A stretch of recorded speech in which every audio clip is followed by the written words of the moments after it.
হুম, ট্যাঙ্কিতে জল পাচ্ছে।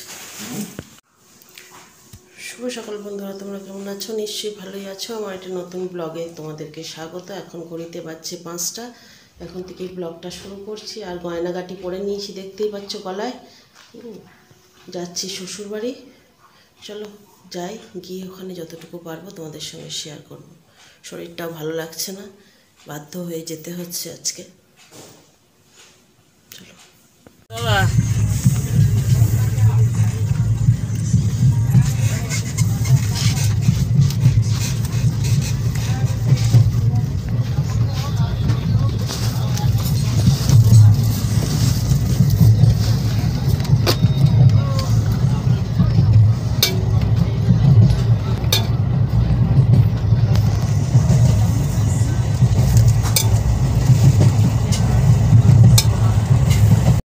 অনেকটা রাস্তায় চলে এসেছি, আর ভিডিও করিনি কারণ অন্ধকার ছিল, প্রচণ্ড পরিমাণে কুয়াশা ছিল, আর ওই জন্য ভিডিওটা করা হয়নি। আর এই যে দেখো, তাও বোঝা যাচ্ছে না, কাঁচের ভেতর থেকেই জানলা তো খুলতে পারছি না, কাঁচের ভেতর থেকেই ওই জন্যে ভিডিও করছি। আর এই যে দেখো, ঝালমুড়ি খেতে খেতে এলো একজন কীর্তনের দল, তাই একটু তোমাদেরকে গানটা শোনাচ্ছি, শোনো।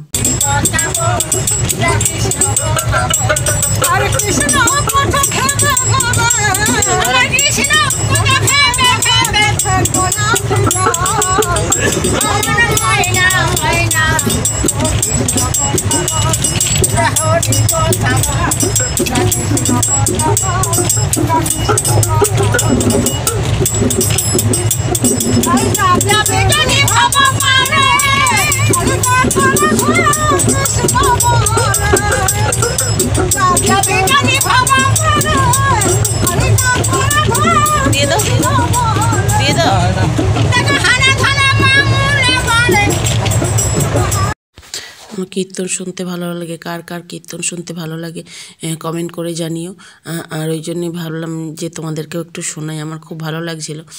আর একটু পরেই আমরা নামবো। আর আমার আজকে শরীরটা, সকালবেলা যখন বেরোচ্ছিলাম তখন শরীরটা খুবই খারাপ লাগছিল। তখন আমার বর বলছিল যে তাহলে তোমাকে যেতে হবে না, কিন্তু রেডি হয়েছি যাব বলে, মনটাও খারাপ লাগছে, যাব না। তারপরে বাইরে বেরোতে একটু বেশ ভালো লাগছে। এখন শরীরটা ঠিকই আছে। চন্দ্রকোনা স্টেশনে নেমে পড়েছি, আর এই যে হেঁটে হেঁটে যাচ্ছি। আমার বরই ব্যাগ নিয়েছে, আমি নিইনি। আর ওই যে ট্রেনটা, আমাদের যে ট্রেনটা আমরা আসছিলাম, সেই ট্রেনটা ছেড়ে দিলে তারপরে আমাদের ওইদিকে গাড়ি রাখা আছে, বলা ছিল গাড়ি, সেই গাড়িতে করেই আমরা বাড়ি যাব। তার আগে একটু চা খাবো, চা খেয়ে তারপরে বাড়ি যাব। চলো, সঙ্গে থাকো।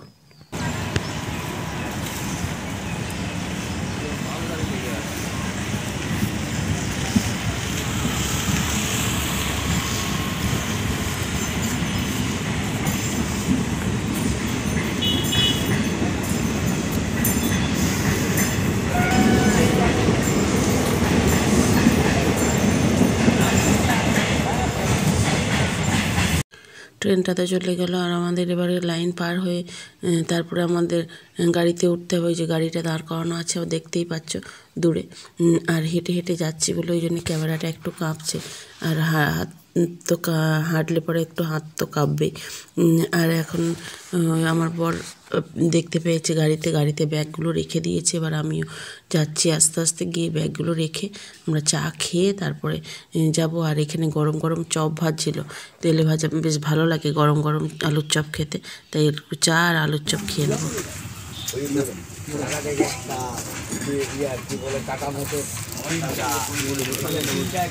চায়ে মিষ্টি কম দেবে, হ্যাঁ?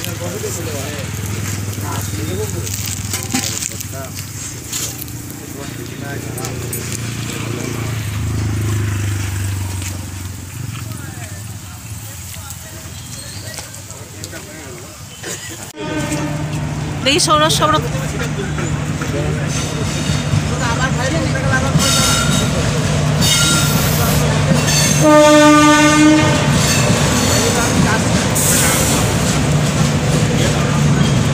হাওড়া কি গাড়ি এটা? হ্যাঁ, হাওড়া গাড়ি তো, লোকাল। হ্যাঁ,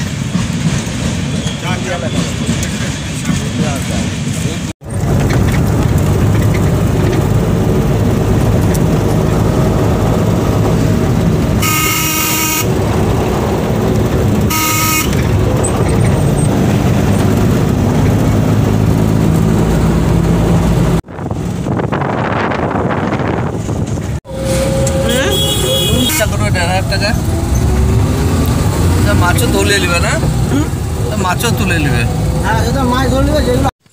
শ্বশুরবাড়িতে চলে এসেছি আর এখানে এই যে বসে আছি আমি আর শাশুড়ি মা এখন খাচ্ছেন আর আমি এই যে বসে আছি, বসে চা খেলাম। আমার যেহেতু গাড়িতে খেয়েছি আর আমি বাড়ি থেকে তো রুটি আলু ভাজা ফুলকপি আলু ভাজা করেই নিয়ে গেছিলাম, সেইগুলোই গাড়িতে আস্তে আস্তে দুজনে মিলে খেয়েছিলাম।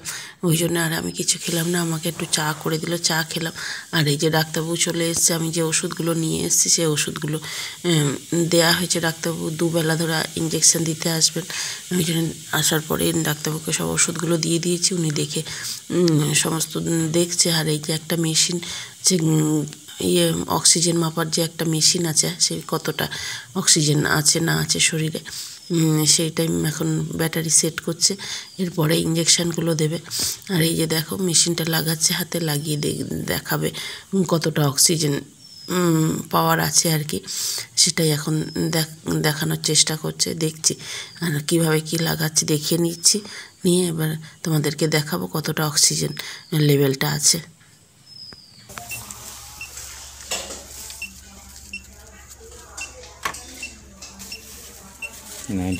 অক্সিজেন অনেক কম, 91 বা 85, 96-98 থাকতো। উঠছে না, এতে আসছে না, অক্সিজেন লেভেলটা এটা আসছে না, দেখা যাচ্ছে না, দেখা যায় না অন্ধকার। এবার এসছে 90-85। কদিন তো রোদ বেরোয়নি, আজকে একটু রোদ বেরিয়েছে, ওই জন্য রোদের মধ্যে শুয়ে রাখা হয়েছে। ঘরের মধ্যে তো প্রচণ্ড পরিমাণে ঠান্ডা, আর এখানে এই যে রোদের মধ্যে একটা মাদুর পেতে দিয়েছে, দিয়ে ওইখানে শোয়ানো আছে।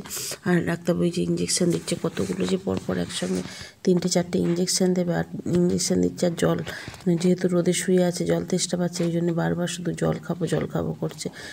আর দেখো